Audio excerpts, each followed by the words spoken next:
ब्रह्मानन्दं परमसुखदं केवलं ज्ञानमूर्तिं द्वन्द्वातीतं गगनसदृशं तत्त्वमस्यादिलक्ष्यम् एकं नित्यं विमलमचलं सर्वधी साक्षिभूतं भावातीतं त्रिगुणरहितं सद्गुरुं तं नमामि।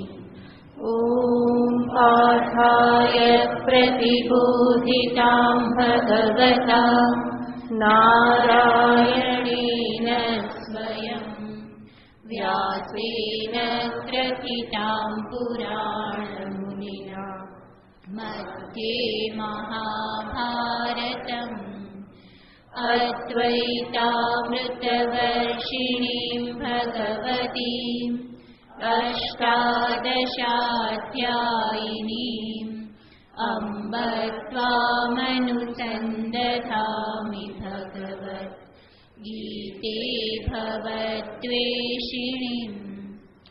यं ब्रह्मा वरुणेन्द्ररुद्रमरुतः स्तुन्वन्ति दिव्यैस्तवैः वेदैः साङ्गपदक्रमोपनिषदै गायन्ति यं सामगाः ध्यानावस्थिततद्गतेन मनसा पश्यन्ति यं योगिनः यस्यान्तं न विदुःसुरासुरगणा देवाय तस्मै नमः। यस्यान्तं न विदुःसुरासुरगणा देवाय तस्मै नमः।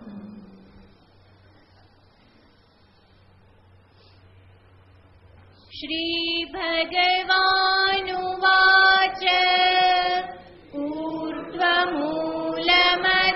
शाखम् अश्वत्थं प्राहुरव्ययम् छन्दांसि यस्य पर्णानि यस्तं वेद स वेदवित् अधश्चोर्ध्वं प्रसृतास्तस्य शाखा गुणप्रवृद्धा विषयप्रवालाः मूलान्यनुसन्ततानि कर्मानुबन्धीनि मनुष्यलोके न रूपमस्येह तथोपलभ्यते नान्तो न चादिर्न च सम्प्रतिष्ठा अश्वत्थमेनं सुविरूढमूलम् असङ्गशस्त्रेण दृढेन छित्त्वा ततः पदं तत्परिमार्गितव्यम् यस्मिन् गता न निवर्तन्ति भूयः तमेव चाद्यं पुरुषं प्रपद्ये यतः प्रवृत्तिः प्रसृता पुराणी निर्मानमोहाजितसङ्गदोषा अध्यात्मनित्या विनिवृत्तकामाः द्वन्द्वैर्विमुक्ताः सुखदुःखसंज्ञैः गच्छन्त्यमूढाः पदमव्ययं तत्।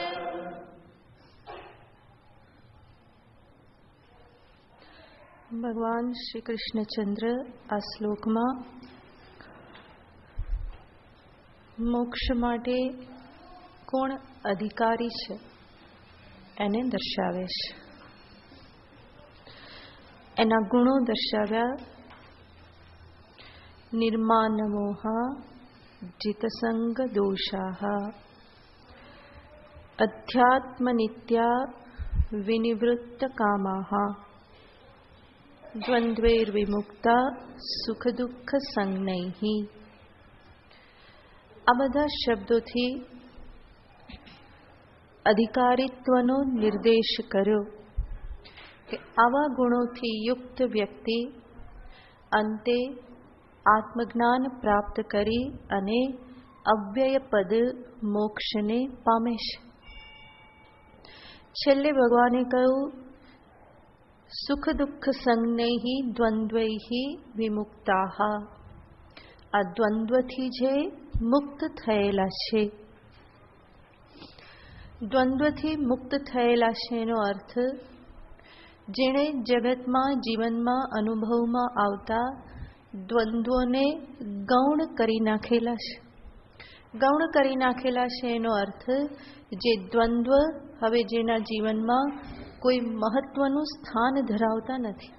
મહત્વનું સ્થાન ધરાવતા નથી એ કેવી રીતે ખબર પડે? તો કે દ્વંદ્વની પ્રાપ્તિથી એના અંતરમાં કોઈ ખડબડાટ ઉથલ પાથલ કંઈ મચી જતા નથી. તો સર્વ દ્વંદ્વમાં જે સાપેક્ષ રીતે સમત્વને ધારણ કરી રાખે છે. અને આવું કઈ રીતે સંભવ બને છે? એ સંભવ બને છે જગતની જીવનની વાસ્તવિકતાનો સ્વીકાર કરવાથી. જે હકીકત છે એનો હકીકત તરીકે સ્વીકાર કરવાથી. જગત દ્વંદ્વાત્મક છે. એ દ્વંદ્વાત્મક જગતમાં જ સાધકે પોતાનું જીવન જીવી અને અંતે લક્ષ્યને પ્રાપ્ત કરી લેવાનું છે. તો આવા દ્વંદ્વાત્મક જગતને જેણે સ્વીકારી લીધેલું છે, જે એટલું સમજી શક્યો છે કે બાહ્ય જગત ઉપર મારું કોઈ નિયંત્રણ નથી, પરંતુ પરિવર્તન પામતા જગતમાં હું મારા મનને સંભાળી શકું એમ છું. મારા મનને હું એવી ટ્રેનિંગ આપી દઉં, એવું તૈયાર કરી દઉં કે આ દ્વંદ્વના પરિણામે એ ખડભડાટ ન પામે. તો જગતની બાહ્ય પરિસ્થિતિઓ ઉપર કોઈ નિયંત્રણ નથી. એવી જ રીતે આંતર જગતમાં પ્રાપ્ત થતા જે દ્વંદ્વો જે છે એને પણ હું સમજદારીપૂર્વક કોઈક રીતે એને હું ખાળી શકું, એના માટે હું પ્રયત્ન કરું અને એ રીતે મનને સ્વસ્થ સમાહિત રાખવા માટે હંમેશા સજાગ રહું. કારણ કે નહીં તો આવા દ્વંદ્વોથી મન જો વારંવાર વિક્ષિપ્ત થતું રહે તો આત્મચિંતન સંભવ નહીં બને. આત્મચિંતન કરવાને માટે એક સ્થિર એકાગ્ર મનની આવશ્યકતા છે. અને જગતના વિષયોમાં બાહ્ય પરિસ્થિતિઓમાં અટવાયેલું મન ક્યારેય પણ સ્થિર રહી શકતું નથી. ઠંડી, ગરમી આ બધું જગતમાં આવતું રહેવાનું છે. જીવનમાં પણ ક્યારેક સન્માન પ્રાપ્ત થાય, ક્યારેક અપમાન થાય, ક્યારેક કોઈ સ્તુતિ કરે, ક્યારેક કોઈ નિંદા કરે. આ હંમેશા થતું રહેવાનું છે. જગતમાં એક પણ વ્યક્તિ એવી હતી કે જેને હંમેશા સન્માન જ પ્રાપ્ત થયું હોય અથવા જેને હંમેશા અપમાન જ પ્રાપ્ત થયેલું હોય. અપમાન પ્રાપ્ત કરનારો સન્માન પણ પામે છે, સન્માન પ્રાપ્ત કરનારો અપમાનને પણ પ્રાપ્ત કરે છે. હંમેશા કોઈની પ્રશંસા જ કરતું રહે એવું પણ સંભવ નથી. સમાજ તો રામકૃષ્ણ જેવા અવતારી પુરુષને પણ છોડતો નથી, મહાત્માઓને પણ છોડતો નથી, એની પણ નિંદા કરે જ છે. તો પછી સાધકે પણ સમજવું જોઈએ કે એ બધાને જીવનમાં હું મહત્વ આપી અને મારો સમય જે છે વ્યર્થ રીતે એમાં હું ન બરબાદ કરી દઉં. સમયનું મૂલ્ય સાધક સમજે તો પણ આવા બધા દ્વંદ્વોથી એ ઘણો બહાર આવી જાય છે. કારણ કે આ બધું જ સમયને બરબાદ કરનાર છે. કોઈએ બે શબ્દ કંઈક વિચિત્ર કીધા, અપમાનના કીધા, તો એની પાછળ 2 અઠવાડિયા કાઢી નાખવા એ કઈ બુદ્ધિમાનીનું કામ છે? એ તો સંપૂર્ણ મૂર્ખામી છે. બલકી સાધકની હંમેશા પ્રવૃત્તિ એવી હોય કે એ વસ્તુ ત્યાં ને ત્યાં પૂરી કરી દેવાની. જ્યાં થયું બરાબર સાંભળી લીધું, મન થોડું ખળભળાટ અનુભવે તો એને ફરી સંભાળી અને શાંત કરી દેવાનું અને ફરી પોતાની યાત્રા આગળ ધપાવવાની. તો આ દ્વંદ્વથી જે ઉપર ઉઠે છે, દ્વંદ્વને જે ગૌણ કરી જાણે છે, એવો સાધક પોતાના મનની સમત્વયુક્ત સ્થિતિને હંમેશા માણે છે.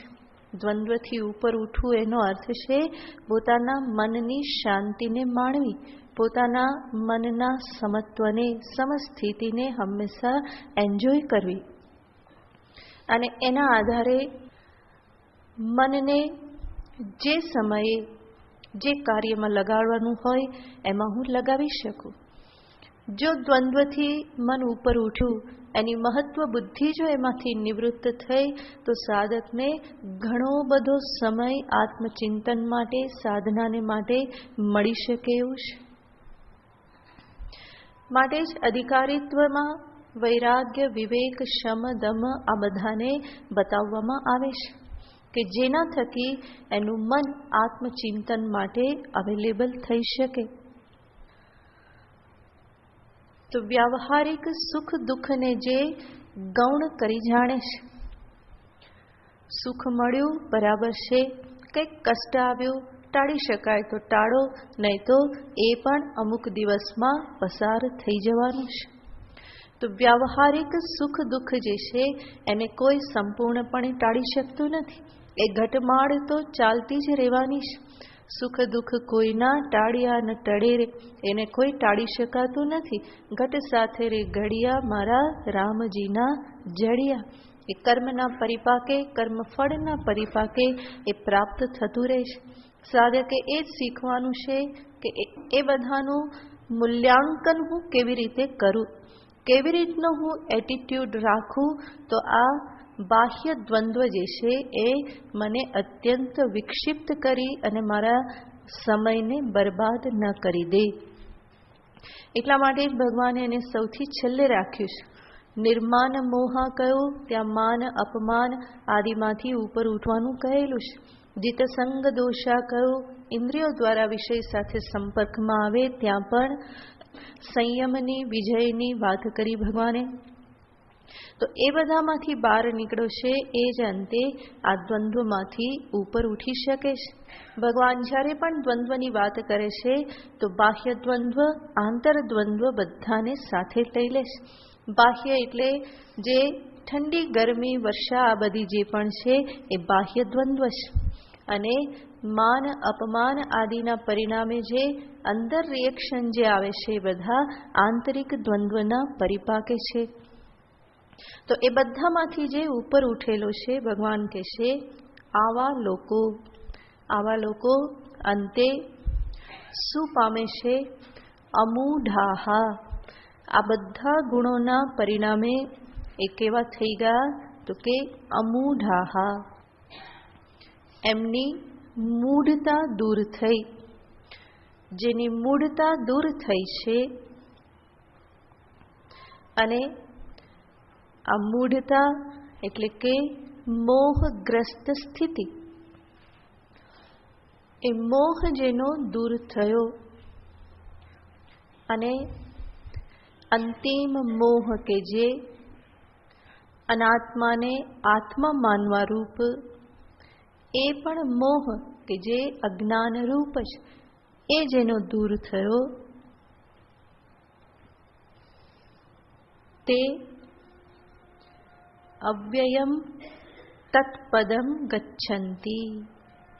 એ કોને પામે છે? અંતે અવ્યય પદને પામે છે. અવ્યય શબ્દનો અર્થ થાય છે જેમાં કોઈ વ્યય થતો નથી, જે ક્ષીણ થતું નથી, એવું નિત્ય પરમાત્મ પદ જે છે એને એ પામે છે. એક પરમાત્મા સિવાયનું બાકીનું બધું જ વ્યય પામનાર છે, નાશવંત છે. જ્યારે આ અધિકારી કોને પામે છે? અવ્યય પદને પામે છે. ગીતાજીનું અવલોકન કરતા આપણને ખ્યાલ આવે છે કે ભગવાન અવ્યય શબ્દ ઈશ્વરને માટે વાપરે છે, એટલે કે પરમપદ બ્રહ્મ તત્વને માટે વાપરે છે. એ જ અવ્યય શબ્દનો પ્રયોગ એ આત્મા માટે પણ કરે છે અને અવ્યય શબ્દ જગત માટે પણ વાપરે છે. તો તત્વ તો 3 કહેવામાં આવે છે: જીવ, જગત, ઈશ્વર. અને ભગવાન ત્રણેય માટે અવ્યય શબ્દનો પ્રયોગ કરે છે. જેમ ઈશ્વર પરમાત્મા માટે પ્રયોગ કરતા કે છે, મૂઢોયમ ના બીજાનાતિ લોકોમાં મજમ વ્યયમ મામ અજમ અવ્યયમ. હું કે જે અજન્મા અવ્યય છું. એ હું એટલે કોણ? પરમાત્મા. તો પરમાત્મા અવ્યય છે, એમાં તો કોઈ શંકા જ નથી, સ્પષ્ટ જ છે. ભગવાન જીવને પણ અવ્યય શબ્દથી દર્શાવે છે. વેદા વિનાશિનમ નિત્યમ ય એનમ અજમ અવ્યયમ. ત્યાં આત્માને અવ્યય શબ્દથી કીધેલ છે. જીવ એટલે આત્મા. જે આ આત્માને અવ્યય સ્વરૂપે જાણે છે. અને જગત માટે અવ્યય શબ્દ ઊર્ધ્વમૂલમદશાકમ અશ્વત્થમ પ્રાહુઃ. કોને કીધું છે અવ્યય? સંસાર વૃક્ષ જગતને. આપણને થાય કે આવું તો કેવું? કૃષ્ણના ક્યારેય કંઈ ઠેકાણા લાગતા જ નથી. ગમે ત્યારે ગમે તે શબ્દ પ્રયોગ કરી દે. તો એક બાજુ તો કે સંસાર વૃક્ષ કેવું છે? નાશવંત છે. અશ્વત્થ કહું, શ્વઃ ન તિષ્ઠતિ ઇતિ અશ્વત્થઃ. જે આવતીકાલે પણ રહેતું નથી, ભવિષ્યમાં જે રહેતું નથી, અનિત્ય. અને અશ્વત્થ કહે અને ફરી પાછું શું કહી દેશે? અવ્યયમ. એની પાછળનું રહસ્ય છે. ભગવાન આ પ્રમાણે કહી અને આપણને બતાવવા માંગે છે કે અંતે તો આ જગત, જીવ એ પણ પરમાત્માની જ અભિવ્યક્તિ છે. એનું પણ પારમાર્થિક સ્વરૂપ જે છે એ અવ્યય સ્વરૂપ જ છે. જીવ પોતાના વાસ્તવિક સ્વરૂપે પરમાત્મા જ છે. જગત પણ પોતાના વાસ્તવિક અધિષ્ઠાન સ્વરૂપે એ પરમ તત્વરૂપ જ છે. કારણ કે જે અધ્યસ્થ હોય એ ક્યારેય પણ અધિષ્ઠાનથી જુદું હોતું નથી. અધ્યસ્તનું સ્વરૂપ શું હોય? તો કે અધિષ્ઠાન જ અધ્યસ્તનું સ્વરૂપ છે. જેવી રીતે રજ્જુમાં અધ્યસ્ત સર્પ, એ સર્પનું સ્વરૂપ શું? એવી રીતે વિચાર કરવા જતા અંતે શું હાથમાં આવવાનું છે? રજ્જુ. એવી રીતે આ જગતનું વિશ્લેષણ કરીએ, જગતના જે કંઈ પણ રૂપ છે, નામરૂપ, એનું વિશ્લેષણ કરીએ તો નામરૂપ હટી જશે અને અંતે શું રહેવાનું છે? અસ્થિ ભાતિ પ્રિય. એ અસ્થિ ભાતિ પ્રિય શું છે? સચ્ચિત આનંદ. અને સચ્ચિદાનંદ કોણ છે? બ્રહ્મ, પરમાત્મા. અને એ કોણ છે? અવ્યય છે. તો જગત માટે પણ ભગવાને કહ્યું અવ્યય, અને જીવનું પણ વાસ્તવિક સ્વરૂપ શુદ્ધ ચૈતન્ય જ છે. અધિષ્ઠાનમ યદધિષ્ઠાનમ ચૈતન્યમ. અધિષ્ઠાન ચૈતન્ય એ જ જીવનું પારમાર્થિક સ્વરૂપ છે. માટે જીવ પણ સ્વરૂપથી કેવો છે? અવ્યય છે. જગત પણ અવ્યય છે અને પરમાત્મા પણ અવ્યય છે. આ રીતે જીવ, જગત, ઈશ્વર ત્રણેયની પાછળનું તત્વ એક અવ્યય તત્વ જ છે. એ પ્રમાણે અમૂઢાહા ગચ્છન્તિ. એ અવ્યય પદને, આ અમૂઢ જેનો મોહ નિવૃત્ત થઈ ગયેલો છે, એને પામે છે. આ રીતે ભગવાને આ શ્લોકમાં અધિકારી અને અધિકારીને પ્રાપ્ત થતું ફળ, એનું લક્ષ્ય એને ભગવાને દર્શાવ્યા. હવે પછીના શ્લોકમાં ભગવાન કહે છે કે આ અવ્યય પદ જે છે એ જ મારું પરમ ધામ છે. જેને ભગવાને 8મા અધ્યાયમાં પણ પરમધામ તરીકે દર્શાવેલ, અને અહીંયા પણ ભગવાન કહેશે કે અવ્યય પદ જ પરમધામ છે, અને એનું સ્વરૂપ કેવું છે આગળના શ્લોકમાં કહેશે. ન તત્ભાસયતે સૂર્યો ન શશાંકો ન પાવકઃ યદ્ગત્વા ન નિવર્તન્તે તદ્ધામ પરમં મમ. એ પરમ તત્વ અવ્યય પરમપદ કેવું છે? ન તત્ ભાસયતે સૂર્ય, જેને સૂર્ય ભાસિત કરતો નથી. ન શશાંક તત્ ભાસયતે, જેને ચંદ્ર પણ ભાસિત કરતો નથી. ન પાવક, અગ્નિ પણ જેને ભાસિત કરતો નથી. અને એ પદ કેવું છે? યદ ગત્વા ન નિવર્તન્તે તદ્ધામ પરમમ મમ. આગળ પણ ભગવાને કહેલું હતું યસ્મિન ગતા ન નિવર્તન્તિ ભૂયઃ, એને જ ફરી અહીંયા કહેશે યદ ગત્વા ન નિવર્તન્તે, જ્યાં પહોંચ્યા પછી ફરી પાછો આવતો નથી. તદ્ધામ પરમમ મમ, એ મારું પરમધામ છે. ભગવાન જ્યારે કહેશે કે એ અવ્યય પદને સૂર્ય ચંદ્ર અગ્નિ ભાસિત કરતા નથી, એનો અર્થ છે કે વાસ્તવમાં સૂર્ય ચંદ્ર અગ્નિ એને પ્રકાશિત કરવા માટે સમર્થ નથી, બલ્કિ સૂર્ય ચંદ્ર અગ્નિનો જે પ્રકાશ જે છે એ પણ કોના ઉપર આધારિત છે? પરમ તત્વને જ આધારિત છે.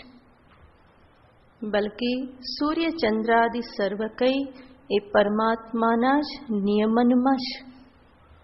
એનું પણ પ્રકાશન એ અધિષ્ઠાન ચૈતન્યથી જ થાય છે.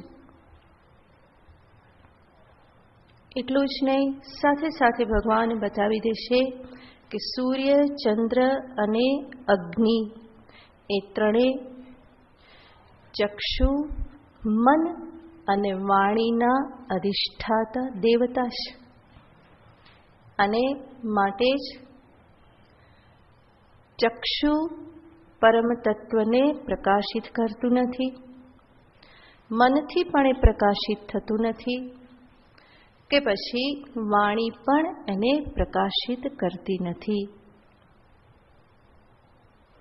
ઉપનિષદ સ્વયં કહેશે કે જેને ચક્ષુ જોઈ શકતા નથી, યત ચક્ષુષા ન પશ્યતિ યેન ચક્ષુગુંષિ પશ્યતિ તદેવ બ્રહ્મત્વં વિદ્ધિ નેદં વ્યદિદમુપાસતે યન્મનસા ન મનુતે દીનાગુમ મનોમતમ. જે મન વડે જેનું ચિંતન થતું નથી, પરંતુ મન જેના કારણે ચિંતન કરે છે, તદેવ બ્રહ્મત્વં વિદ્ધિ. યદ વાચા ન અભ્યુદિતમ યેન વાગભ્યુદિતમ. જે વાણી વડે વર્ણન જેનું કરી શકાતું નથી, પરંતુ જેના કારણે વાણી પ્રવૃત્ત થાય છે, એ તત્વ જ બ્રહ્મ તત્વ છે. આના દ્વારા ભગવાન તત્વનું સ્વયં પ્રકાશ સ્વરૂપ જે છે એને દર્શાવે છે. બ્રહ્માંડમાં એક જ તત્વ સ્વપ્રકાશ છે, અને એ આ ચૈતન્ય તત્વ, અને એ જ મારું પોતાનું સ્વરૂપ છે. એ જ સ્વયં જ્યોતિ છે. એના સિવાયનું બીજું બધું જ પરપ્રકાશિત છે. અને આવું આ પરમ તત્વ જે છે, ભગવાન કહે છે યદ ગત્વા ન નિવર્તન્તે, જ્યાં ગયા પછી પાછું આવવાનું રહેતું નથી. વાસ્તવમાં જોઈએ તો જે અવ્યય તત્વની વાત કરવામાં આવે છે એ સર્વવ્યાપક પણ છે, અને સર્વવ્યાપકમાં ક્યાંય ગતિ આગતિ હોઈ શકે નહીં.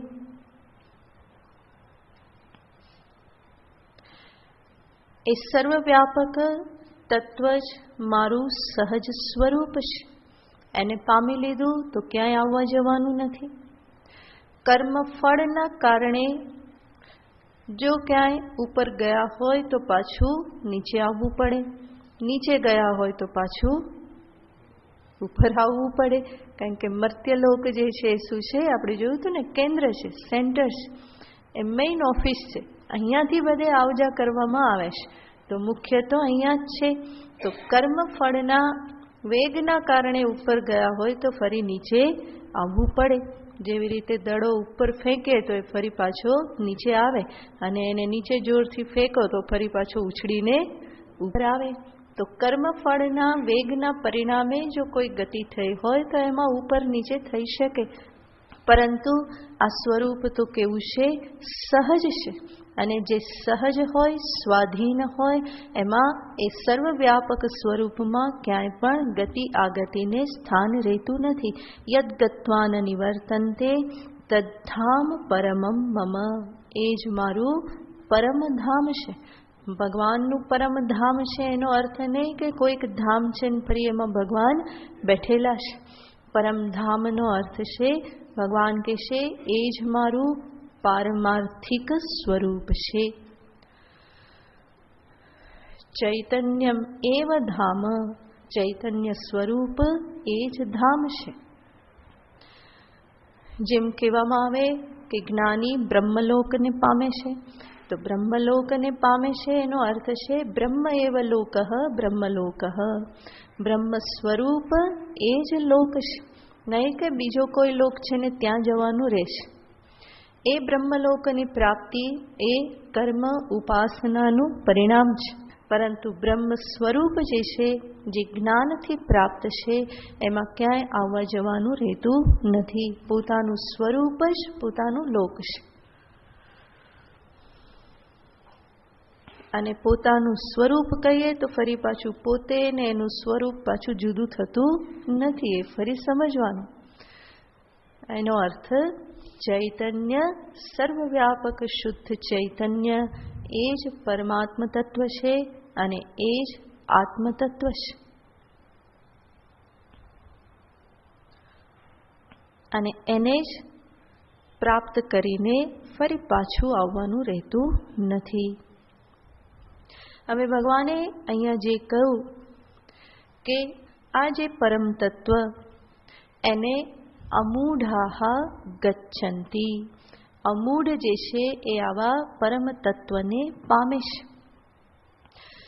ફરી ભગવાન અહીંયા યાદ અપાવવા માંગે છે કે પરમ તત્વને પામવું એટલે ફરી કોઈ ગતિ આદિ નથી, કે પછી પરમ તત્વને પામવા માટે જીવે પોતાના સ્વરૂપમાં કોઈ પરિવર્તન લાવવાની જરૂર નથી. પરંતુ વાસ્તવમાં ભગવાન કહેશે જીવ રૂપે હું પોતે જ રહેલો છું, અને આ જ હકીકતને જીવે જાણવાની છે કે જીવ રૂપે કોણ છે, હું જ છું. અને ભગવાન આગળના શ્લોકમાં કહેશે મમૈવાંશો જીવલોકે જીવભૂત સનાતનઃ મનઃષષ્ઠાનીન્દ્રિયાણિ પ્રકૃતિસ્થાનિ કર્ષતિ. ભગવાન બહુ પ્રેમથી કહેશે કે આ જીવ જે છે એ કોણ છે, મમ એવ અંશઃ, એ તો મારો જ અંશ છે. તો ભગવાન પહેલા તો જીવને બીજે બધેથી છોડાવવા માંગે છે. જ્યાં જ્યાં એ ચીપકી ગયેલો છે ત્યાં પેલા કહેશે કે ભાઈ તું ત્યાં ક્યાંયનો નથી, તું કોનો છે, મારો છે. અને પહેલા એક વખત મારો છે, પછી ભગવાન શું કહી દેશે, તું એ તો હું જ છું. તો પહેલા બીજે બધી છોડાવવા માટે કેવું પડે કે ભાઈ તું બીજા કોઈનો નથી, તું કોનો છે? મારો જ છે. તો ભગવાન બહુ પ્રેમથી જીવને અહીંયા કહે છે મમ એવ અંશઃ. જીવ કોણ છે? મારો જ અંશ છે. જીવલોકે જીવભૂતઃ સનાતનઃ મમ એવ અંશઃ. જીવલોકે એનો અર્થ છે આ સંસારે. મર્ત્યલોકે, મર્ત્યલોકમાં, આ સંસારમાં, કે પછી અસ્મિન દેહે, આ દેહમાં. જીવભૂતઃ, જીવભૂતઃ એટલે કે જીવ રૂપે, જીવ સ્વરૂપે જે છે, કે જે વાસ્તવમાં કોણ છે? સનાતનઃ. એ મમ એવ અંશઃ, એ મારો જ અંશ છે. તો ભગવાન જીવને કહે છે કે તું પંચમહાભૂતનો અંશ નથી. પંચમહાભૂતનો અંશ નથી એનો અર્થ તું આ દેહાદિ સ્વરૂપે નથી. તું આ દેહ નથી, શરીર નથી. શરીર પંચમહાભૂતમાંથી આવેલું છે અને મહાભૂતોના જ થોડા થોડા ભાગમાંથી આ શરીર બનેલું છે. માટે એને શું કહેવાય? તો કે શરીર જે છે એ પંચમહાભૂતનો અંશ છે, પરંતુ તું પંચમહાભૂતનો અંશ નથી. એનો અર્થ તું દેહ નથી. તું માતા પિતાનો અંશ પણ નથી. તું પ્રકૃતિનો મહત્તત્વનો અંશ પણ નથી. સૂક્ષ્મ શરીર રૂપે પણ તું નથી.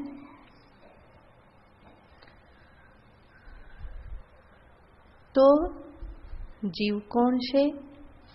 ભગવાન કહે છે મમ એવ અંશઃ. તું તો મારો જ અંશ છે. સચ્ચિદાનંદ બ્રહ્મ સ્વરૂપનો જ અંશ તું છે. તો ભગવાન સ્વમુખે કહે છે, 13મા અધ્યાયમાં પણ ભગવાને શું કહ્યું હતું? ક્ષેત્રજ્ઞમ ચાપિમામ વિદ્ધિ. ક્ષેત્રજ્ઞ રૂપે, આ ક્ષેત્રને જાણનાર, જોનાર રૂપે કોણ રહેલ છે? હું જ રહેલો છું. ભગવાન ફરી અહીંયા કહે છે કે મારો જ અંશ તું છે. એક દ્રષ્ટિએ જોઈએ તો ભગવાનના શબ્દો ઘણાના મનમાં બહુ ગરબડ ઉત્પન્ન કરે છે અને પરિણામે કે ભગવાન તો ભગવાન જ અંશી છે અને હું તો કોણ છું?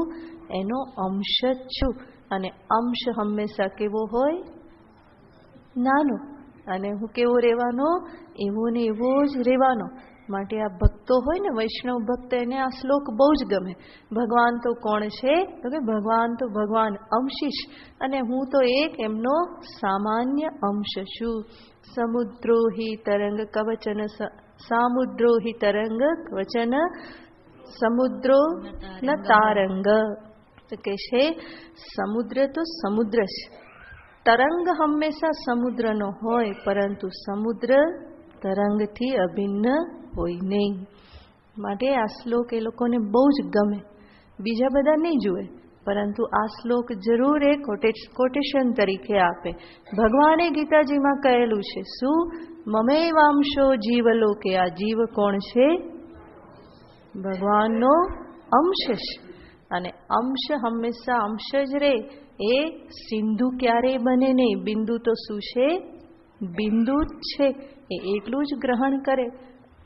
માટે ભગવાન જ્યારે અહીંયા અંશી ભાવથી ભગવાન જ્યારે વાત કરે છે તો એને યોગ્ય રીતે સમજવું પડે. સર્વપ્રથમ તો સંભવ છે કે ભગવાન એટલા માટે કહે છે કે સીધે સીધું એવું કહી દે કે તું ને હું એક જ છે, તો આ જીવ મહોદય જે છે એ જલ્દી સાંભળવાના નહીં. કારણ કે બુદ્ધિ આડી આવે ને તરત જ કે એવું તો કેમ હોય? તમે ને હું એક, આવું કેવી રીતે સ્વીકાર થાય? માટે ભગવાન પેલા હળવેથી વાત કરે કે તું કોનો છે? આપણે બે એક નહીં, પરંતુ તું કોનો છે? તસ્ય તત્વમસી. તો આ વૈષ્ણવ છે ને એ તત્વમસીને પણ આવી રીતે કરી નાખે. તે તું છે એવું નહીં. તત્ શબ્દનો અર્થ શું કરી નાખે? તસ્ય ત્વમસી, તું તેનો છે. તસ્માત ત્વમસી, તું એમાંથી આવેલો છે. તસ્યૈ ત્વમસી, તું તો એના માટે જ છે, ભગવાનના માટે છે. તસ્મિન ત્વમસી, તું ભગવાનમાં છે, તું ભગવાન. બરાબર ને?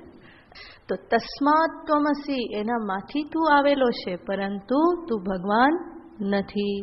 તસ્યૈ ત્વમસી, એના માટે તું છે, પરંતુ તું ભગવાન નથી. બરાબર ને? સાચી વાત. તસ્ય ત્વમસી, એનો તું છે, પરંતુ તું એ નથી. તો મહાવાક્યને પણ આ શ્લોકના આધારે બદલી નાખે. ભગવાન સાક્ષાત કહે છે, એમના શબ્દો સાક્ષાત છે, જાણે કે આટલાક જ એમના શબ્દો હોય, બાકી ગીતાજીનું બધું એમના મુખમાંથી ના નીકળ્યું હોય. તો ભગવાન જ્યારે અંશી વાત કરે છે, તો એક તો એ પ્રથમ સ્ટેપ કહી શકાય કે જેથી કરીને જીવ સ્વીકાર કરી શકે. ભગવાનનો અંશ છે એવું સમજે તો બીજે બધેથી તો એ છૂટો પડે અને સમજે કે હું કોનો અંશ છું? ભગવાનનો, ઈશ્વરનો જ અંશ છું. અને બીજી રીતે જોઈએ તો આ અંશી ભાવ સંબંધ જે છે એને કોઈ પારમાર્થિક રીતે ગ્રહણ કરવાનો ન હોય. કારણ કે ગીતાજીમાં જ ભગવાન અનેક વખત કહે છે કે આત્મા એ જ બ્રહ્મ છે, પરમાત્મા છે. ઐક્ય રૂપે ભગવાન દર્શાવે છે. જીવ બ્રહ્મ ઐક્યનું નિરૂપણ અનેક જગ્યાએ ભગવાને કરેલું છે. તો અનેક જગ્યાએ જે કીધેલું હોય એને એક બાજુ રાખી અને એક જગ્યાનું ગ્રહણ કરીને અર્થ કરી શકાય નહીં. જેમ ભગવાન અનેક વખત અર્જુનને કહે છે, ત્વમ કર્મ કુરુ યુધ્યસ્વ તસ્માત યુધ્યસ્વ ભારત ઉત્તિષ્ઠ. આવું અનેક વખત ભગવાન કહે છે. પણ જ્ઞાનીનું નિરૂપણ કરે તો ત્યાં ભગવાન એની ઉદાસીનતાને મહત્વ આપે છે.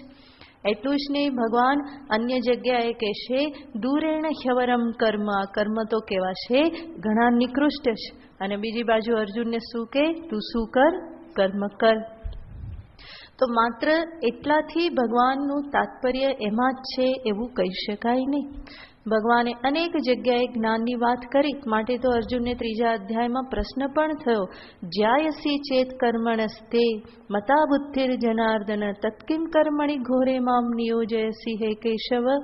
તો આ પ્રમાણે મને કર્મમાં શા માટે નાખો છો? તમે જ કહેશો કર્મ નિકૃષ્ટ છે, જ્ઞાન ઉત્કૃષ્ટ છે, તો પછી શા માટે મને આમાં તમે દોરો છો? તો અર્જુનને પ્રશ્ન થયો છે. શા માટે? કારણ કે ભગવાન કર્મથી ઉત્કૃષ્ટ બીજી કંઈ પણ વાત કરે છે. તો ત્યાં સમસ્ત ગીતાજીને સામે રાખી અને એના તાત્પર્યને જોઈ અર્થ કરવાનો હોય કે કર્મ કરવાનું વિધાન ભગવાન અધિકારીને અધિકારીત્વ પ્રાપ્તિને માટે કરે છે. અને જે અધિકારીત્વ પ્રાપ્ત કરી ચૂક્યો એના માટે શમઃ કારણ મુચ્યતે. યોગારૂઢસ્ય તસ્યૈવ શમઃ કારણ મુચ્યતે. આરુરુક્ષોર્મુનેર યોગમ કર્મ કારણ મુચ્યતે. તો બંને વિભાગ અલગ કરીને ભગવાન કહે છે આના માટે કર્મ કારણ છે, બીજા માટે શમ ઉપરમ કારણ છે. એવી જ રીતે અહીંયા પણ ભગવાન જ્યારે અંશી ભાવને લઈ અને વાત કરે છે, આવા શબ્દનો પ્રયોગ કરે છે, તો ત્યાં પણ સમસ્ત ગીતાજીને સામે રાખી અને તાત્પર્યને ગ્રહણ કરવાનું હોય. એક જગ્યાએ બોલ્યા એટલા માત્રથી એને પકડીને બેસી જવાનું ના હોય. તો અહીંયા અંશી ભાવ જે છે, જોઈએ તો ઘડો અને માટી આ બંનેમાં કયો સંબંધ છે? તો કે માટી એ અંશી છે અને ઘટ જે છે એ અંશ છે. તણખો અને અગ્નિ, ચિનગારી અને અગ્નિ. ચિનગારી જે છે એને કહેવાય અંશ અને મહાનલ એ છે અંશી. બિંદુ એ અંશ અને સિંધુ એ અંશી. આ બધા અંશી ભાવ સંબંધના દ્રષ્ટાંતો છે. અહીંયા આપણે વિચાર કરીએ તો અંશ અંશી ભાવ સંબંધ અહીંયા સંભવ બને છે, કારણ કે આ બધા દ્રષ્ટાંતોમાં, કારણ કે બધા કેવા છે? સાવયવ છે. બધાનું કોઈક રૂપ છે, આકાર છે, સાવયવ તત્વ છે. એ બધા જ સગુણ સાકાર સાવયવ પદાર્થો છે. માટે ત્યાં અંશ અંશી એવો સંબંધ સંભવ બને છે. પરંતુ ભગવાન જ્યારે કહે છે કે આ જીવ એ મારો જ અંશ છે, તો ત્યાં વિચાર કરીએ તો જે પરમાત્મા તત્વ ભગવાન જ્યારે કહે છે મારો અંશ છે, મારો એટલે ભગવાન એવું નથી કહેતા કે મુરલી મનોહર પાર્થ સારથી કૃષ્ણનો અંશ છે, પરંતુ મારો અંશ એટલે કોનો? પરમાત્મા તત્વ, અવ્યય તત્વ જે કહ્યું એ પરમાત્માનો જ અંશ છે. એવું જ્યારે કહેવામાં આવે તો પરમાત્મા સ્વરૂપ અધિષ્ઠાન ચૈતન્ય જે છે એમાં કોઈ આકાર અવ્યય કંઈ છે નહીં. અને માટે જ જેવી રીતે ચિનગારી અને મહાનલની વચ્ચે કે બિંદુ અને સિંધુની વચ્ચે અંશ અંશી ભાવ સંભવ છે, એવો ચૈતન્ય તત્વમાં અંશ અંશી ભાવ સંભવ બની શકે નહીં. જેવી રીતે કહીએ કે આકાશ જે સર્વવ્યાપક છે, નિરાકાર છે, એમાં અંશ અંશી ભાવ સંભવ બને? કોઈ રીતે સંભવ બની શકે નહીં. સર્વવ્યાપક નિરવયવ નિરાકાર તત્વમાં આ પ્રમાણે વિભાગ કરવા સંભવ બની શકે નહીં. તો પારમાર્થિક રીતે, વાસ્તવિક રીતે અંશ અંશી ભાવ સંભવ એમાં બની શકે નહીં. જરૂર એમાં કોઈ નિમિત્તને લઈને અંશ અંશી ભાવની કલ્પના થઈ શકે, વાસ્તવમાં હોઈ શકે નહીં. જેવી રીતે કહેવામાં આવે કે આકાશ જે છે એને સામે રાખીને જોઈએ તો આ ઘટની અંદરનું જે આકાશ, ઘટાકાશ, એને આપણે અંશ કહી શકીએ, અને બાકીનું આકાશ જે છે એને શું કહી શકાય? અંશી કહી શકાય. પરંતુ વાસ્તવમાં એવું થઈ શકે ખરું? આટલું જે આકાશ જે છે એને જુદું પાડી શકાશે? ઘટરૂપી દિવાલની સામે દ્રષ્ટિ રાખીએ તો આપણે ખાલી એક કલ્પના કરી શકીએ કે ચલો આની અંદરનું આકાશ જે છે એ ઘટાકાશ જે છે એ શું છે? મહાકાશનો અંશ છે. આ પ્રમાણે કલ્પના થઈ શકે. પરંતુ વાસ્તવમાં ઘટાકાશ, મહાકાશ એવા કોઈ વિભાગ ત્યાં કરવા સંભવ નથી. વિભાગ સંભવ નથી, અને છતાં પણ ઘટની દિવાલ ઉપર દ્રષ્ટિ રાખવામાં આવે તો કલ્પિત વિભાગ સંભવ બને છે. બરાબર? એ કલ્પિત છે. વાસ્તવિક અંશ અંશી ભાવ ત્યાં સંભવ બનતો નથી. એવી જ રીતે સર્વવ્યાપક પરમાત્મ તત્વમાં આ દેહરૂપી ઘટની દિવાલને સામે રાખવામાં આવે તો એમાં અભિવ્યક્ત થતા ચૈતન્યને શું કહેવામાં આવે? પરમાત્મ ચૈતન્યનો અંશ. અને સર્વવ્યાપક ચૈતન્ય જે છે શું થઈ ગયું? અંશી. તો એક અખંડ તત્વમાં જ્યાં કોઈ વિભાગ સંભવ નથી, અને છતાં પણ આવા વિભાગ કહેવામાં આવે તો એ કેવા હોય? કાલ્પનિક હોય. જેમ આપણે જોઈએ, કાલ એક અખંડ છે, અને કાલમાં આપણે શું કરીએ છીએ? વિભાગ કરીએ છીએ. કાલ એક મહાકાલ, અને પછી એમાં અંશની કલ્પના. 1 મિનિટ, 1 કલાક, દિવસ આ બધા શું છે? કાલના અંશ છે. પણ વાસ્તવમાં કાલ વિભાજિત થાય છે? કોઈ રીતે કાલ વિભાજિત થતો નથી. આ બધી જીવે વ્યવહારને માટે કરેલી કલ્પનાઓ છે. 1 મિનિટ કો, 1 કલાક કો એ ક્યાંથી આવ્યા? નક્કી કરેલું છે આટલો સમય અને આટલું કેવું. સૂર્ય અહીંથી આટલો જાય તો એને 1 કલાક કેવી, આટલા 12 કલાક કેવું, અને 1 દિવસ કેવો, અને રાત્રિ કેવી. આ પ્રમાણે આ કલ્પના કરી લીધેલી છે. વ્યવહાર ચલાવવાને અર્થે આ બધી કલ્પના કરવામાં આવેલી છે. એવી જ રીતે પૂર્વ, પશ્ચિમ, ઉત્તર, દક્ષિણ, વાયવ્ય, નૈઋત્ય આ બધું શું છે? આ એક કલ્પના કરવામાં આવેલી છે. વાસ્તવમાં કોઈ પૂર્વ પશ્ચિમ નિશ્ચિત થઈ શકતા નથી. જ્યારે જે પશ્ચિમ લાગતું હોય ક્યારેક પૂર્વ થઈ જાય છે, ક્યારેક આ બાજુનું પેલી બાજુ થઈ જાય છે, તો એમાં તો કંઈ નક્કી કરી શકાય એવું નથી. તો જે અખંડ એક દેશ છે એમાં પૂર્વ પશ્ચિમ કલ્પના, અખંડ કાલમાં દિવસ રાત માસ સંવત્સર આ બધી કલ્પના. એવી જ રીતે એક અખંડ ચૈતન્યમાં જીવની અંશ રૂપે કલ્પના કરવામાં આવે છે. માટે જ ભગવાને અહીંયા શબ્દ વાપર્યો છે જીવલોકે. જીવલોકેનો અર્થ થાય અસ્મિન દેહે. અસ્મિન દેહે એટલે કે જ્યાં સુધી આ દેહમાં આત્મબુદ્ધિ છે ત્યાં સુધી જીવ શું બની રહેશે? અંશ બની રહેશે. અથવા તો જીવલોકેનો અર્થ થાય અવિદ્યાવસ્થાયામ.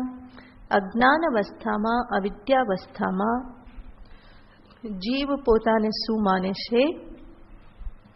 અંશ માને છે. માટે ભગવાન કહે છે કંઈ વાંધો નહીં, તું પોતાને અંશ માનતો હોય તો માન, પરંતુ કોનો અંશ માન? મારો અંશ માન.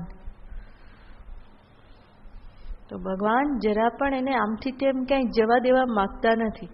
તું મારો બનીને રહે, અને મારો બનીને રહ્યો તો હું તને મત સ્વરૂપ જ બનાવી દઈશ, મારા રૂપ જ બનાવી દઈશ, જરા પણ જુદો રાખીશ નહીં.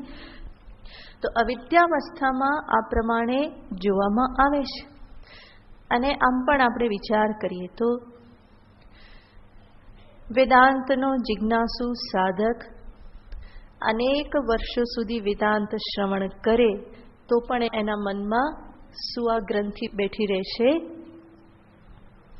પરમાત્મા સર્વવ્યાપક, પણ હું કોણ છું? એટલું જ નહીં, સાંભળ્યા પછી ચૈતન્ય સ્વરૂપે પણ હું કેટલો છું? આટલો જ છું.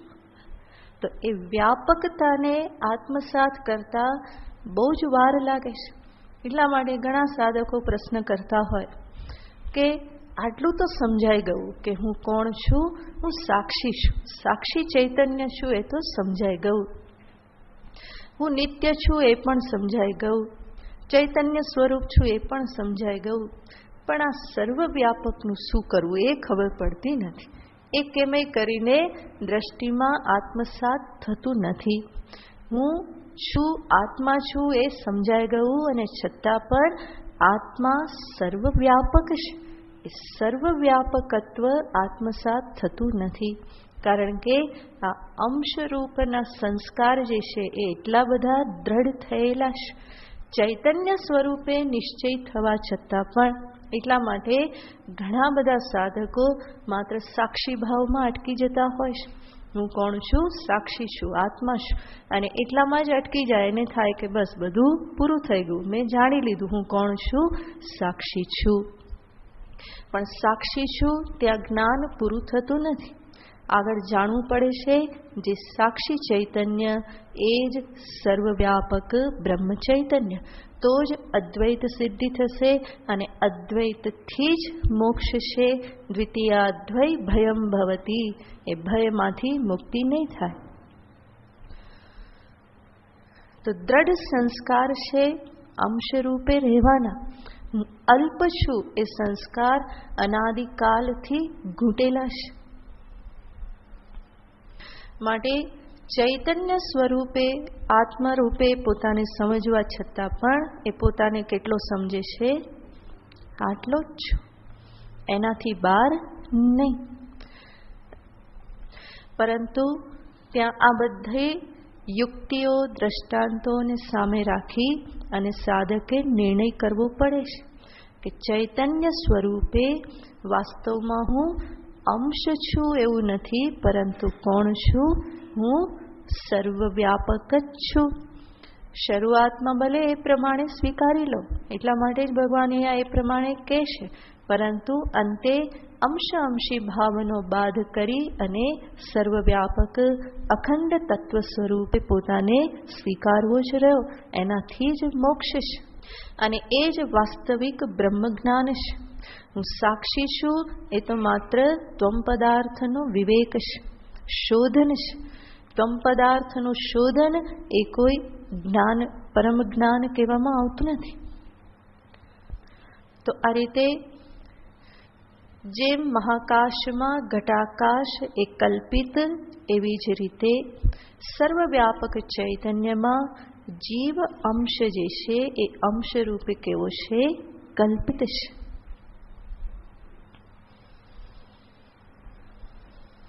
ભગવાન શંકરાચાર્યજી મહારાજ અહીંયા બીજું દ્રષ્ટાંત બતાવે છે કે જેવી રીતે સૂર્ય જે બિંબરૂપ છે એનું પ્રતિબિંબ એ સૂર્યનો અંશ છે. તો સૂર્યનો અંશ છે સૂર્યનું પ્રતિબિંબ. એવી જ રીતે સર્વવ્યાપક ચૈતન્યનું પ્રતિબિંબ જે છે એ કોણ છે? જીવ ચિદાભાસ.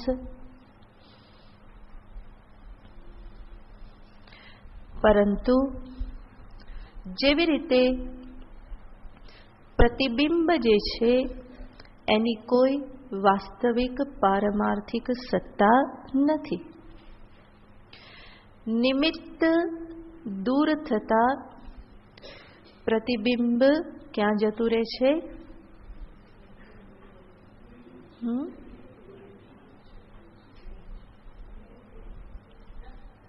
ક્યાં જતું રહે છે? ક્યાંય નહીં. બરાબર. બહુ કોઈ આગ્રહ કરે તો કહેવાય કે જ્યાંથી આવ્યું હતું ત્યાં ગયું. બરાબર. ક્યાંથી આવ્યું હતું તો કહેવાનું કે બિંબમાંથી આવ્યું હતું. ક્યાં ગયું? પાછું બિંબમાં ગયું. બસ. બાકી વાસ્તવમાં ત્યાં આવવા જવાનું પણ કંઈ છે નહીં. નિમિત્તથી પ્રતિબિંબ જણાય છે. અરીસારૂપી નિમિત્ત છે માટે પ્રતિબિંબ જણાય છે. જલરૂપી નિમિત્ત છે માટે સૂર્યનું પ્રતિબિંબ જણાય છે. નિમિત્ત દૂર થતા પ્રતિબિંબ બિંબથી કોઈ જુદું અસ્તિત્વ ધરાવતું નથી. એવી જ રીતે અંતઃકરણ રૂપી નિમિત્ત વિલીન થતા ચિદાભાસ કઈ રહેતો નથી, બલકી સૂરે છે ચિત એવ. તો ચિદાભાસને અંશ કેવો હોય તો કહેવાય, કંઈ વાંધો નથી. પરંતુ એ અંશનું કોઈ પારમાર્થિક અસ્તિત્વ નથી. એ અંતે બિંબ સ્વરૂપ જ છે. એટલે જ ભગવાન અહીંયા કહે છે જીવભૂત સનાતન. એ સનાતન છે. કયા સ્વરૂપે? બિંબ સ્વરૂપે. પ્રતિબિંબ રૂપે એ અનિત્ય છે, પરંતુ બિંબ સ્વરૂપે કેવો છે? સનાતન. અંતઃકરણમાં પડતું ચૈતન્યનું પ્રતિબિંબ એ ચિદાભાસ અંતઃકરણ વિશિષ્ટ જે છે ચૈતન્ય, એને જ જીવ કહેવાય છે. પરંતુ અંતઃકરણ સૂક્ષ્મ શરીર ના હોય તો જીવ જેવું કંઈ નથી. તો અંશી ભગવાને જે અહીંયા કહ્યું એ જોવું જ હોય તો કેવી રીતે જોવાનું?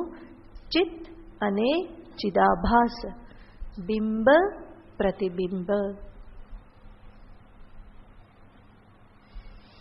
કે જ્યાં પ્રતિબિંબ જે છે એ કલ્પિત માત્ર છે, એનું કોઈ વાસ્તવિક અસ્તિત્વ નથી.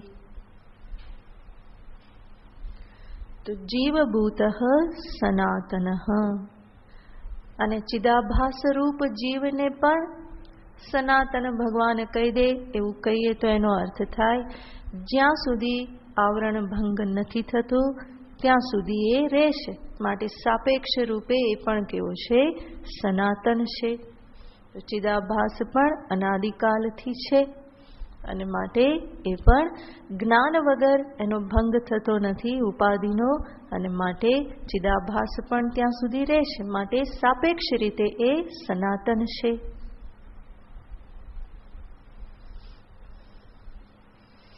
અને આગળ ભગવાન કહેશે કે આવો આ જે જીવ જે છે શું કરે છે? મનઃષ્ઠાનીન્દ્રિયાણી પ્રકૃતિસ્થાની કર્ષતી.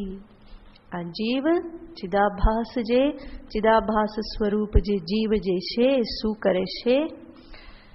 ઇન્દ્રિયાણી કર્ષતી. ઇન્દ્રિયોને એ ખેંચે છે. ક્યારે ખેંચે છે? જ્યારે સ્થૂળ શરીર છોડવાનો વખત આવે ત્યારે. મનઃષ્ઠાનીન્દ્રિયાણી, મન કે જે છઠ્ઠું છે, બરાબર? એવી ઇન્દ્રિય એટલે કે 5 જ્ઞાનેન્દ્રિય અને છઠ્ઠું મન. તો એ બધાને, અને એ ઇન્દ્રિયો ક્યાં હોય છે? પ્રકૃતિ સ્થાની ઇન્દ્રિયાણી કર્ષતી. જે ઇન્દ્રિયો પોતપોતાના સ્થાનમાં છે, ગોલકમાં છે, એ બધી ઇન્દ્રિયોને આ જીવભૂત કર્ષતી, જે જીવ જે છે શું કરે છે? એને ખેંચીને લઈ જાય છે. તો જ્યારે સ્થૂળ શરીરને છોડવાનો સમય આવે, મૃત્યુનો સમય આવે, તો ત્યારે આ જીવ એને લઈ જાય છે. જીવ બધાને હુકમ કરે છે કે ચલો ચલો હવે ટાઈમ થઈ ગયો. શેનો ટાઈમ થઈ ગયો? તો કે ઘર બદલવાનો, ગાડી બદલવાનો ટાઈમ થઈ ગયો. અને બધાને એમાંથી ખેંચીને એ લઈ જાય છે. તો બધી ઇન્દ્રિયો અને મન એટલે કે અંતઃકરણ, એનો અર્થ થાય છે સૂક્ષ્મ શરીર. એ સૂક્ષ્મ શરીરને જીવ કર્ષતી, ખેંચીને લઈ જાય છે.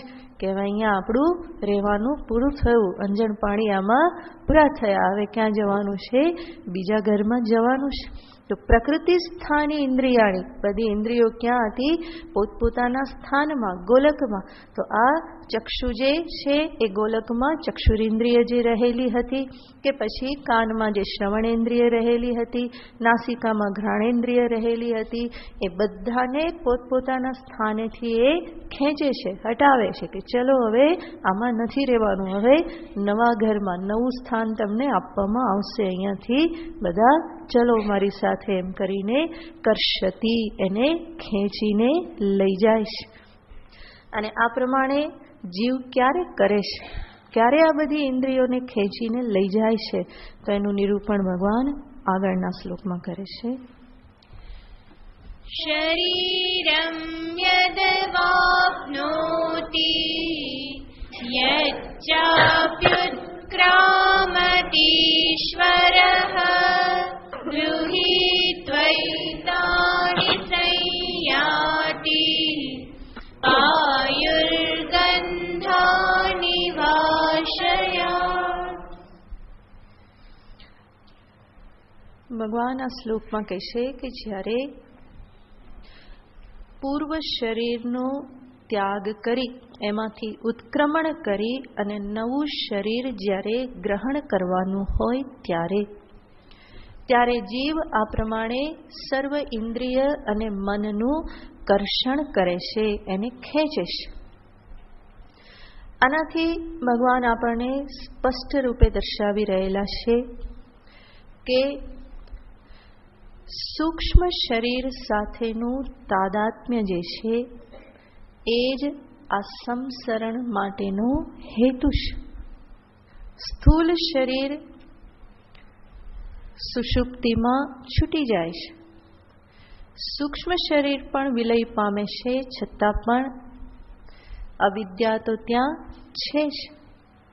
અને એના પરિણામે ફરી સૂક્ષ્મ શરીરની સાથે તાદાત્મ્ય, ફરી સ્થૂળ શરીરની સાથે તાદાત્મ્ય, અને આ પ્રમાણે ચાલ્યા કરે છે. માટે જ જીવને બ્રહ્માત્મૈક્ય બોધની અનિવાર્યતા છે. એના વગર મોક્ષની પ્રાપ્તિ સંભવ નથી. ઋતે જ્ઞાનાત ન મુક્તિ. જ્ઞાનાદેવ તુ કૈવલ્યમ. અને એ જ્ઞાન, કયું જ્ઞાન આવશ્યક છે? હું આ સ્થૂળ શરીર, સૂક્ષ્મ શરીરથી વિલક્ષણ, કારણ શરીરથી પણ વિલક્ષણ, એ ત્રણેયનો સાક્ષી, અને હું જે સાક્ષી એ જ હું સર્વવ્યાપક બ્રહ્મ ચૈતન્ય. આ બોધની અનિવાર્યતા છે. નહીં તો સ્થૂળ શરીર છૂટતું રહેશે, પરંતુ સૂક્ષ્મ શરીર હંમેશા લાગેલું જ રહેશે. જીવ એને હંમેશા વળગીને રહેશે. માટે તો કહે છે કે કર્ષતી, એને ખેંચીને લઈ જાય છે, એને છોડીને એ જતો નથી. કારણ કે જીવને લાગે છે આના વગર તો હું રહી જ ના શકું, નકામો. અને વાત પણ સાચી છે, ચિદાભાસ અંતઃકરણ વગર તો રહી ના શકે. એટલા માટે બધાને સાથે લઈને જવું પડે છે. પોટલું સાથે લઈને જવું પડે. એમ લાગે કે આના વગર તો આપણી યાત્રા આગળ નહીં ચાલે. તો આના થકી તો આગળનો ભોગ કરવા મળશે, આના થકી જ આગળ બધી ગતિ થશે. અને માટે એને સાથે લઈને જાય છે. જેમ ગુજરાતી યાત્રા કરે તો સાથે ભોગ લઈ જાય છે ને. એક પોટલું શેનું હોય? નાસ્તા પાણીનું, બરાબર. એ લાગે આના વગર તો યાત્રા કેમ થાય? માટે એ પોટલું લઈને જ જવું પડે. કેમ ગમે ત્યાં અહીંથી અમદાવાદ જાય તો શું પણ તો પણ શું એ પોટલું લઈને જ જાય. અહીંયાથી નડિયાદ આણંદ જાય તો પણ કંઈક તો પોટલામાં હોય જ. તો એ સાથે લઈને જ જાય. કેમ? કારણ કે ભોગ તો કરવો છે, અને ભોગ કરવો હોય તો ભોગ સામગ્રી પણ જોઈએ. એવી રીતે જીવને પણ ભોગ તો કરવો છે વિષયોનો. એના માટે થઈને આ બધા જે સાધનો જે છે એ સાધનોની એને આવશ્યકતા છે. સાધન વગર ભોગ નહીં થાય. અને એને લાગે છે કે એના વગર તો મારું કોઈ અસ્તિત્વ નહીં. હું કરતા, હું ભોગતા, એ બધું તો હું આના થકી જ છું. આ ના હોય તો હું કરતા પણ નહીં, ભોગતા પણ નહીં. અને હું કરતા નહીં, ભોગતા નહીં તો હું કંઈ નહીં. એવી એ પ્રેને ભ્રમણા છે. અને એટલા માટે સૂક્ષ્મ શરીરને છોડવા માટે એ ક્યારેય તૈયાર થતો નથી. એ હંમેશા એને પોતાની કાંખમાં ગાલીને હંમેશા એ જાય છે કે આના વગર તો મારાથી રહેવાય જ નહીં. તો આ કર્ષતીનો અર્થ છે એ બળજબરીથી ખેંચીને લઈ જાય છે. તો આ રીતે જીવની આ સૂક્ષ્મ શરીરની સાથે ગતિ જે છે એ આગળ ચાલ્યા જ કરે છે. એને જ ભગવાન અહીંયા બતાવે છે કે વાસ્તવમાં તો એ કોણ છે? મારું જ સ્વરૂપ છે. પરંતુ જાણતો નથી, પોતાને અંશ રૂપે સમજી લે છે. અને પરિણામે આ સમસ્ત બ્રહ્માંડમાં એ ગતિ આ કરતો જ રહે છે. અને ગતિની કોઈ ક્યારેય પણ અંત આવતો નથી. તો ભગવાન એને બતાવી રહેલા છે કે ક્યારે એ સૂક્ષ્મ શરીરનું કર્ષણ કરે છે. તો કે આ એક ઘરમાંથી બીજા ઘરમાં જવું હોય ત્યારે. જેવી રીતે વ્યવહારમાં પણ જીવ એક ઘરથી બીજા ઘરમાં જાય તો શું કરે? બધો સામાન ટ્રકમાં ભરીને પછી એ બીજા ઘરમાં રહેવા જાય છે. તો એવી જ રીતે જીવનો આ સામાન છે. આ શરીર જે છે, શરીર તો એટલું બધું એ ધ્યાનમાં લેતો નથી. કારણ કે એને ખબર છે કે બીજા ઘરમાં જવાનું છે. પરંતુ બીજા ઘરમાં જઈને પછી નવો સામાન ક્યાં વસાવો એવી કોઈ આવશ્યકતા એને લાગતી નથી. જૂનું વધારે સારું લાગે. અને એટલે જે કંઈ પણ સામાન જે છે એ સામાનને એ ટ્રકમાં ભરી અને લઈ આવે છે કે ના, આ બરાબર જ છે, વર્ષોથી વાપરીએ છીએ, સારી ક્વોલિટીનું છે. અને એટલા માટે ચેક અમેરિકાથી લઈ આવે.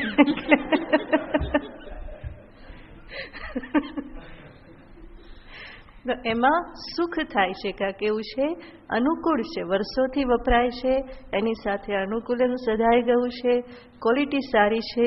માટે ચેન્જ કરવાની કોઈ જરૂર લાગતી નથી.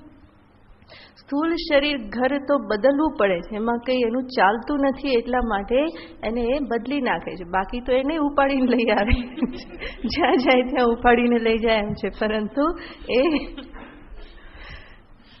એ સંભવ બનતું નથી. તો સ્થૂળ શરીર તો છોડવું પડે છે. અને તોય આપણે જાણીએ છીએ કે છોડતી વખતે કેટલું કષ્ટ થાય છે. એ સ્થૂળ શરીર કષ્ટ આપતું હોય તો પણ એને છોડવાનું બહુ કષ્ટ થાય છે, તો પણ એને લાગે કે ના ના હજુ થોડું, કદાચ આવતીકાલે સારું થઈ જાય, કદાચ સારું થઈ જાય. એટલા માટે તો એને પણ પકડવા ટ્રાય કરે છે, પરંતુ એક ઘડી એવી આવે છે કે પછી જીવને થાય છે કે હવે તો ભાડાનું ઘર છોડવું જ પડશે, હવે આમાં ચાલશે નહીં. પરંતુ સામાન તો સાથે લઈને જ જાય.